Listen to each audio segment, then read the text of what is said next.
Um colecionador de lágrimas, Augusto Cury. Capítulo 5. Uma esposa em pânico. Catherine chegou à universidade sem o brilho e o bom humor que sempre pautara sua vida. Por mais que fosse equilibrada, a avalanche de estímulos estressantes passara do suportável. Paul Simon, amigo e professor de psicologia clínica, encontrou-o nos corredores e percebeu algo estranho. "Você está bem, Kate?" Ele também tinha a liberdade de chamá-la carinhosamente. "Vou indo, Paul, vou indo." Ela estava atrasada para dar sua aula. A conversa não podia se estender. Paul talvez não fosse a pessoa mais indicada para ela se abrir. Ele tinha um fascínio não confessado por Catherine. Fora seu namorado no passado e às vezes frequentava sua casa. Sempre achara que o homem certo para ela fosse ele mesmo e não Júlio Verne. Mas ela, ao conhecer Júlio, trocou o homem rico, o psicólogo de sucesso, pelo aventureiro professor de história. Contudo, Paul era um profissional que ela respeitava. "Procure-me se precisar. Talvez você precise mais de um amigo do que de um psicoterapeuta." Catherine agradeceu e continuou caminhando. Aquela foi uma manhã para se esquecer. Não conseguiu dar aula de psicologia social com sua avidez e segurança, como sempre fazia. Parecia que suas ideias não se encadeavam, comprometendo a argúcia e o desenvolvimento do seu raciocínio. Volta e meia interrompia sua exposição e, no mergulho introspectivo, pensava na saúde mental de Júlio Verne, nas suas crises noturnas e nas cartas que recebera. Os alunos perceberam que a ponderada e observadora professora perdera um pouco de sua concentração. Após as 2 primeiras aulas, ela foi à sala dos professores do departamento de psicologia. Paul estava lá, com outros professores. Minutos depois, ele e ela ficaram a sós. Ela porque queria relaxar, ele porque queria tentar ajudá-la.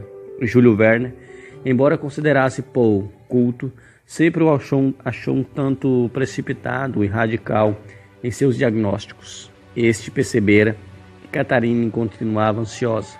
Outrora, ela já teria feito algumas brincadeiras, mas nesse dia permanecia compenetrada. "Posso ajudar você em alguma coisa?" Ela permaneceu em silêncio, hesitava em se abrir. Se os amigos não forem para essas horas, para que servem? Era um momento oportuno para Catherine se abrir com alguém, dividir suas preocupações, mas era muito discreta, não revelava sua intimidade, ainda mais as que podiam comprometer a imagem de seu marido. Porém, sentia que estava perdendo e não sabia o porquê e nem para quem. Poderia estar perdendo até por causa das suas próprias cobranças. Pudera Catherine, como psicólogo experiente, só tinha uma certeza: o inimigo sem face, desconhecido por inofensivo que seja, se torna um monstro no imaginário humano. Conhecê-lo o minimiza. Ela hesitou mais um pouco, mas por fim falou: "Não sei, Paul. Eu não queria falar sobre este assunto, mas estou preocupadíssima com Júlio Verne. Não tenha medo de se abrir. Quem sabe eu posso ajudá-la." Catherine rompeu sua resistência e começou a comentar com detalhes sobre os pesadelos de Júlio Verne, mas não tocou no assunto das cartas. Após a exposição dela, Paul concluiu: "Muitos pacientes têm terrores noturnos e não poucos acordam assombrados, mas sonham com fatos históricos que aparentemente não têm ligação direta com fatos cotidianos ou com a história de formação da personalidade. É incomum. Contudo, o mais estranho é que Júlio Verne se sente inserido dentro desses fatos e se acovarda ao se ver categoricamente. Eu sei, é estranho mesmo, mas não consigo entender que conflito ele possui. Parece que um grave transtorno está em franco desenvolvimento na mente dele", disse Paul, para a angústia dela, e adicionou: "Parece também que o inconsciente de Júlio Verne está bradando: 'Ei, cara, abaixa a bola. Saia do pedestal. Você não é um herói, mas um crápula. seja sensível, se humanize. Desculpe-me, Paul, mas Júlio, apesar de defender suas ideias com contundência, nunca esteve no pedestal nem se posicionou como herói. Ele é mais culto que seus pares e o mais humilde deles. Como pode o inconsciente gritar que ele saia do pedestal? Falou ela, contrariando o pensamento do amigo. E além disso, ele é um dos homens mais sensíveis que conheço, capaz de observar uma prostituta nas ruas e tentar imaginar as lágrimas que chorou e as privações que sofreu na infância. Ou ficou constrangido, não tinha essa sensibilidade, mas não recuou e nem abriu mão de sua tese. Será que de fato você o conhece bem, Kate? Uma mulher pode dormir com um homem por décadas e não conhecer os porões da sua personalidade. Talvez seus sonhos sobre assassinatos indique que ele tenha um instinto assassino embotado. Ela imediatamente o rebateu. Que absurdo, Paul! Os mecanismos mentais nos levam a produzir sonhos também com aquilo que temos aversão e não apenas com o que desejamos. Uma mãe que desesperadamente vê a imagem mental de uma faca penetrada no seu filho não quer dizer que quer matá-lo, mas ao contrário, que odeia a ideia de matá-lo, pois o ama intensamente. Júlio sonha com o que mais odeia, a violência dos direitos humanos. Paul sabia desde seu namoro que Catharine tinha um raciocínio brilhante. Subjugá-la era uma tarefa hercúlea. Se fosse ingênuo, talvez ele tivesse plantado nela um conflito na relação com Júlio Verne. Em seguida, ele a criticou. Por que você resiste a qualquer diálogo, Kate? Não posso falar nada sobre Júlio que você retruca. Não sou um inimigo, disse espertamente. Ela suspirou, tentou se recompor e percebeu que ele tinha razão. Já que resolvera se abrir, deveria pelo menos ter a gentileza de ouvi-lo. Afinal de contas, não poderia ter receio de tentar conhecer um pouco melhor as crises do seu homem. Desculpe-me, Paul. Tenho estado muito ansiosa. Ele pegou nas mãos dela e as acariciou, fazendo sinal de que a entendia. Ela delicadamente recuou as mãos. Paul continuou. Ele está deprimido. Pensa em suicídio. Perdeu a motivação para viver? Não creio que tenha ideias de suicídio. Aliás, Júlio é teimosamente apaixonado pela vida. É provável que esteja muito mais estressado do que deprimido. Porém, ele acorda à noite chorando, suando, taquicardíaco, em pânico. Mas ele chora por quê? Parece que ele sai das páginas da história e vive a dor das vítimas da Segunda Guerra. E não apenas dos judeus. Outro dia sonhou com doentes mentais alemães e acordou em prantos. Depois teve pesadelo com uma família de ciganos da Romênia, que foram tratadas como cães pelos oficiais da SS. Nesse dia, ele acordou se punindo porque não conseguiu protegê-las. É a velha culpa, esse sentimento tão antigo, que ainda hoje tira o oxigênio da emoção de milhões de seres humanos. Você foge dela de dia e sorrateiramente ela surge à noite. Algum sentimento de culpa tem perseguido você, ou? Falou Catharine tentando testá-lo. Não, de modo algum. Sou uma pessoa resolvida, disse um tanto constrangido. Ser resolvido não quer dizer não sentir culpa. A culpa é um raciocínio complexo, de importância vital para reconhecer erros e corrigir rotas.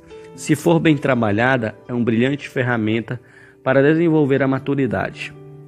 Claro, mas se for mal trabalhada, deprime ou produz sociopatia. Você poderia ser uma boa psicóloga clínica, disse ele novamente constrangindo. Em seguida, ela contou alguns comportamentos mais cálidos de Júlio Verne. Várias vezes ele acorda autopunindo-se. Ele diz que se falhar em seu imaginário, tem grande chance de falhar numa situação concreta. Júlio tem medo dele mesmo, perdeu sua autoconfiança. Penso que sim, não tem mais a mesma alegria, leveza, serenidade. Você é forte e resiliente, disse Paul, como se estivesse encorajando a desistir da relação. Em seguida, indagou. Ele organiza bem as ideias? Ele está perturbado, mas seu raciocínio está preservado. Será? Seu raciocínio não está fragmentado ou rompendo com a realidade. Tente resgatar seus comportamentos, disse Paul, boicotando ainda mais a tranquilidade de Catharine. E sem demora, emendou outra pergunta. Júlio tem falsas crenças? Ela demorou a responder. Não queria falar sobre as cartas que ela que ele escrevera a Goelbs ou sobre a estranha carta que recebera das crianças. Nem queria comentar sobre o motorista que quase o atropelara e os seus bizarro anel. Estava apreensiva, temia que Paul fosse implacável com o homem que ela amava. Kate, responda, solicitou ele sem delicadeza, pois percebeu que ela guardava algum segredo. Ele tem tido pensamentos irreais? Com um olhar preocupada, ela lhe relatou os misteriosos fatos. Paul esfregou as mãos no rosto, comprindo-os e fixando-se nos abatidos olhos dela, e perguntou: cartas remetente?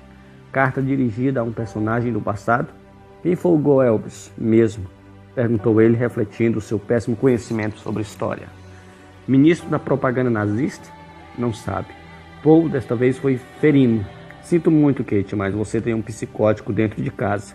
E pior ainda, um homem violento que pode colocar sua vida em risco.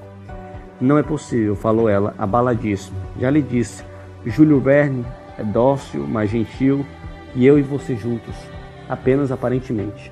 Os piores monstros são especialistas em esconder suas garras, comentou Paul, destituído de qualquer compaixão. Abortou sua ética. Não era um psicólogo falando, mas um homem que sempre tivera ciúmes de Júlio Verne e que aproveitou suas crises para desconstruí-lo diante da mulher que perdera. Pare, Paul, pare, falou ela em prantos. Você está me confundindo, me machucando. Catarine teve vontade de sair da sala correndo, mas ele não a deixava respirar. Ela ameaçou se levantar, mas ele sutil, pediu desculpas e continuou o seu massacre. Desculpe-me, Kate, só quero dizer que Júlio precisa de tratamento. Vamos ajudá-lo, mas há dúvidas quanto à assinatura nesta carta? Ela respondeu, com a voz embargada. Ele reconhece que parece a dele, mas não sabemos. Júlio Verne é muito coerente e inteligente. Não pode estar tendo surtos psicóticos, disse inconformada. Mas quem disse que os inteligentes não surtam? É bem provável que esteja desenvolvendo uma grave esquizofrenia paranoica, saturada de ideias de perseguição. Ele cria seus carrascos. Paul, que diagnóstico extremista é esse? Vim para você nutrir minha esperança e você a sepulta completamente? As verdades precisam ser ditas. Pergunte ao seu pai que ele concordará comigo. O pai de Catherine, Dr. James Clark, era um neurologista clínico de renome. Tinha apreço por Paul e esperava que sua filha se casasse com ele. Mas Júlio Verne arrebatou a emoção dela. Um professor universitário, destituído de grande herança, não estava nos planos dessa família, descendente de lords para sua filha única.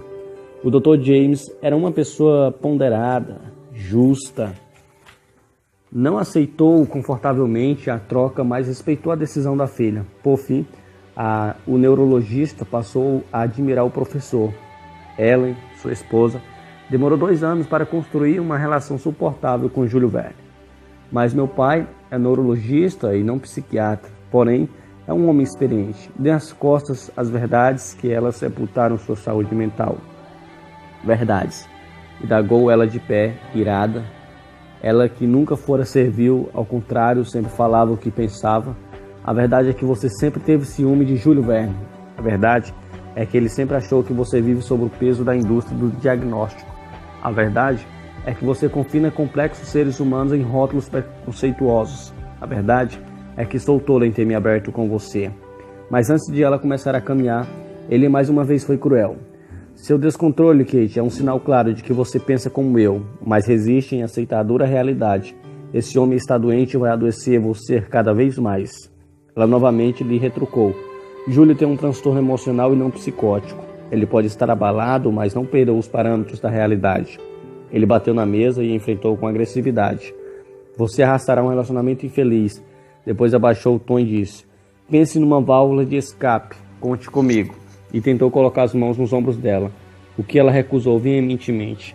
Paul era casado com Lucy, uma amiga querida de Catherine, mas o casamento havia mais de 1 ano estava à decadência. O que você está me propondo? Pular fora do casamento e cair nos seus braços quando o meu homem mais precisa de mim? E Lucy, você não pensa em minha amiga? Sou honesto comigo mesmo, reconheço que a minha relação está falida. E por que você não reconhece que a sua também está? Confessa, Kate. Sempre tivemos uma queda um pelo outro. Você está louco. usando minha fragilidade para impor seus instintos sexuais? É isso que é seu psicólogo? Que ética é essa? Você degrina a nossa classe. Kate era a obsessão de Paul, que sempre procurava se aproximar do casal por causa do seu sentimento de perda e pelo fascínio sexual por ela. Tinha consciência desse conflito, mas jamais o tratara. Calma, Kate, sente-se, vamos conversar. Sempre me preocupei com você. Nunca mais, Paul, nunca mais. E saiu da sala decepcionada e angustiada. Mas Paul, sagaz, antes que ela cruzasse a porta, disparou. Você ainda vai me dar razão. Frequente as aulas de seu marido e descubra os escândalos que ele tem dado. Paul era amigo do reitor Max Humpert, que o colocara a parte do processo em curso movido por Jefferson e Marcos. Havia se aproximado deste ajudado a regredir a imagem de Júlio Verne. Catarine trêmula, sua alma diante dessas acusações, mas saiu sem se despedir. Paul podia ser um sedutor sem escrúpulos e um profissional de posição radical, mas ela nunca percebera que fosse mentiroso. Júlio tem dado problemas em sala de aula, pensou aflita. Ao chegar em sua casa, não contou nada para Júlio. Não queria angustiá-lo ainda mais, mas não conseguia relaxar e ser sua esposa. A psicóloga entrava em cena, observava cada um dos gestos dele para tentar entender a dimensão do seu transtorno. Percebendo a ansiedade dela, ele comentou: angústia, essa masmorra emocional que nos asfixia ao ar livre. O que te perturba? Ela deu uma pequena tossida e tentou disfarçar. Tudo e quase nada, não se preocupe. Saiu para tomar água. Tentou assistir um filme com ele, mas não conseguiu. Vou deitar, estou muito fatigada. E o deixou na sala. Minutos depois, ele também foi dormir. Antes de fechar seus olhos, Catarine recordou um penetrante conversar que tinha tido com ele havia 3 meses. Júlio, lembrei-me de uma frase que você me disse no início de nosso casamento. Qual, querida? Se as derrotas não fizerem um homem cair, dê-lhe muito sucesso, que embriagado com ele cairá. Você não acha que bebeu deste veneno? Ele ficou pensativo e depois comentou. É possível. Catarine sabia que se ele ainda não havia caído ao chão, estava, no entanto, quase em queda livre. Era preciso um anteparo para aliviar o impacto. Após adormecer, seu inconsciente resistiu à sua crise conjugal, libertando seu imaginário e mergulhando num complexo sonho que resgatou os melhores dias com o homem a quem se entregara. Ela era de classe média alta, tinha inúmeros pretendentes do mais alto status social e financeiro como Paul. Dinâmica, proativa, direta, honesta, mas encantou-se por Júlio Verne. Sonhou com os primeiros tempos de namoro. Ela tinha completado 25 anos e estava começando a dar suas primeiras aulas. Júlio Verne ainda não havia completado 32 anos, já tinha terminado a faculdade de psicologia e o mestrado e cursado história. Tudo o que fazia era muito precoce. Havia alguns anos brilhava como professor. Ele ensinou técnicas pedagógicas, posturas, entonação de voz para Catarine. Mas depois dessas lições, disse-lhe: esqueça tudo isso, seja espontânea. Depois sonhou com o humor contagiante de Júlio Verne dentro e fora de classe. Recordou os tempos em que ele a encontrava nos corredores da universidade e, irreverente, a tomava pelos braços e dançava com ela, livre e leve, na frente de quem passava. Ela ficava rubra com suas brincadeiras e amava seu jeito despojado de ser e levar a vida. E não parava por aí, fazia declarações em praça pública e às vezes até se arriscava a cozinhar para ela, embora fosse um desastre na cozinha. Os psiquiatras e psicólogos, assim como os juízes e promotores, tendem à discriminação social, mas Júlio Verne era diferente. Era um intelectual mais extrovertido e apaixonado que já passara na universidade. As amigas de Catarine morriam de inveja. Assim, era Júlio Verne. Pensava como um homem maduro, mas se aventurava como uma criança. Ano após ano, era o professor homenageado das turmas que se formavam. Tinha alguns atritos com Catarine, é verdade, até porque ele era determinado e medianamente obsessivo em suas metas, e ela preocupada e impulsiva, mas a capacidade deles de se refazerem era surpreendente. Ele não cobrava nem insistia que Kate fosse razoável quando ela se irritava por coisas tolas. Elogiava-as e depois de conquistá-la, transformava uma atitude impulsiva ou uma reação incoerente no motivo para darem risada. Era como nenhum outro namorado, um especialista em desamarrá-la. As crises inflavam seu amor, não dormiam sem dialogar, pedir desculpas e fazer declarações íntimas e singelosas. Deste modo, Júlio Verne e Catherine construíram uma rica história de amor. Era um casal sociável, participava de instituições sociais e gostavam de bons restaurantes, cinema e viagens. O único problema era que ele ascendeu rápido na carreira acadêmica. O sucesso e o excesso de atividades não apenas sufocaram sua capacidade de instigar seus alunos, mas asfixiaram seu romance. Havia 2 anos que Catherine já sentia que os compromissos nacionais e internacionais, os livros e as aulas o estavam levando a perder seu jeito irreverente e natural de ser. Amava as flores, mas não tinha mais tempo para sujar as mãos para cultivá-las. O sonho de Catherine era de tal realismo que, mesmo dormindo, ela começou a dar risada, levando Júlio Verne a acordar lentamente e ficar curioso com seu comportamento. Ele não a despertou, ficou observando com certa inveja sua alegria, seus movimentos faciais, pois sabia que, diferentemente dele, ela viajava pelos vales prazerosos da imaginação. No fim desse sonho, ela recordou o dia em que se casaram. Foi inesquecível e não apenas para eles, mas para todos os convidados. Um casamento ecumênico entre um judeu e uma cristã, celebrado por um rabino e um sacerdote ortodoxo. Quando o sacerdote, ao fim de seu ritual, perguntou se ele aceitava Catherine como legítima esposa, ele olhou bem nos olhos dela, fez 15 longos segundos de silêncio e abriu um largo sorriso e literalmente gritou: sim, sim. Como não dizer sim, se essa mulher dominou meu cérebro e sequestrou minha emoção? E voltando-se para a plateia, declarou: eu prometo que amarei não apenas na saúde e na doença, mas na fortuna e na miséria. Bom, um professor dificilmente fará fortuna, ponderou. Todos sorriam e ele completou: mas também prometo amá-la na sanidade e na loucura. Todos novamente deram risada. Foi o sim mais alto que se ouviu em Londres. De repente, Catherine começou a acordar suavemente sobre o olhar admirador de Júlio Verne, que lhe deu um afetuoso e prolongado beijo na face. O que foi, Kate? Com que sonhou? Indagou surpreso com nossa relação, sobre o modo como você me conquistou.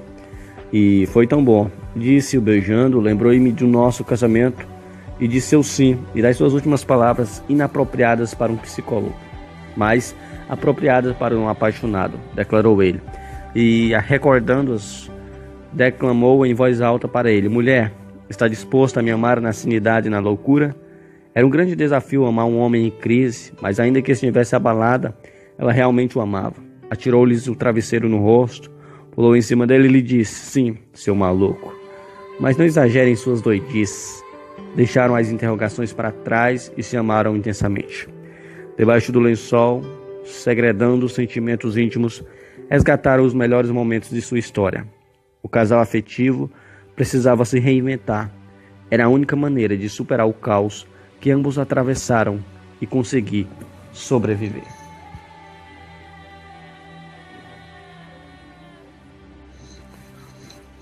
Um colecionador de lágrimas, Augusto Cury.